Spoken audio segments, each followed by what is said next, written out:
లేపనాలు పూసి జతగాడితో కలిసి స్నానాలు చెయ్యాలే అమ్మడు. కొత్తగా ఏమైనా చెప్పమ్మా. ఆగండి, ఎప్పుడు ఇలా ఊపుకుంటూ వెళ్ళటమేనా? మా మీద కూడా కొంచెం దయ చూపించు తల్లి.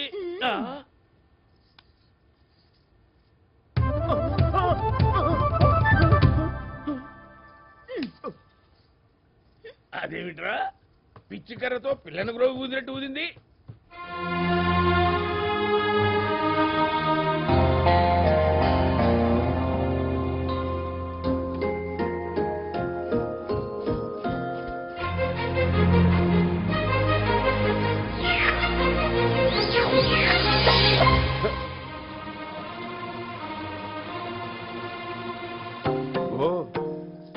ఏమిటి జడబంధం?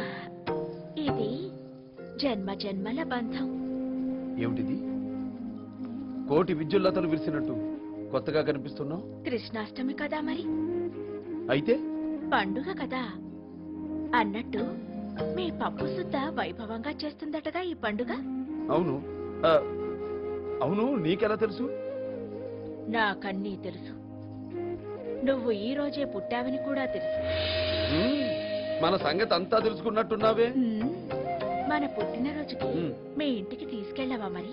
మా ఇంటికా? అవును, మీ వాళ్ళందరినీ చూడాలని ఉంది. మనకేం అభ్యంతరం లేదు. కాకపోతే ఇదివరకోసారి ఇలాగే పెళ్లి చేసుకోమన్నావు, చేసుకున్నాను. ఇప్పుడు ఇంటికి తీసుకెళ్ళమంటున్నావు, తీసుకెళ్తాను. కాకపోతే అక్కడేదైనా రచ్చ జరిగితే మాత్రం మనకు సంబంధం లేదు. సంబంధం లేదు. ఉంది.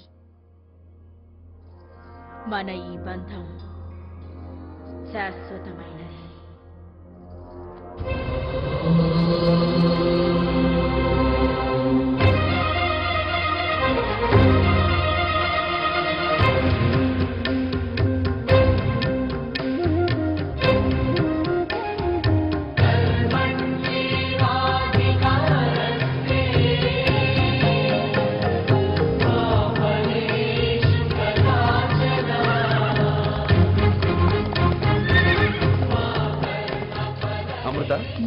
నువ్వు అశ్వాన్ని తోలడం, నేను వెనక కూర్చోవడం, ఇదో వింత అనుభూతి.